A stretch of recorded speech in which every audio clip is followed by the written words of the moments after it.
U ekonomských uslovíjoch, u jakých žijeme, každý dinar še dobre zdá. Znaše, že u ruským kerestúre papriga najpoznača želenjava, međutim u ostatnji čas jest vše vejcej tých, kotri sádza i ohúrky, za teraz rozumiše na veľo menšej povrchnosti jak paprigu. Prednosť sadzenia ohúrkoch u kerestúre vecej nista. Môžu sadziť u zahrady, na menších povrchnostoch, do roboty môže buť uključena celá familia a produkty, popri tým, že môž predávať na pijacoch, môž predať i odkupjovačom, co znači, že plasman obezpečený.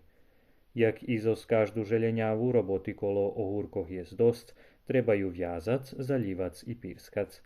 Poberaní ohúrky še klasifikujú do troch klasoch, do tretej klasy rachujú še ohúrky od 9 po 12 cm dlžiny, do druhej od 6 po 9 cm a do peršej klasy idú ohúrky od 3 do 6 cm.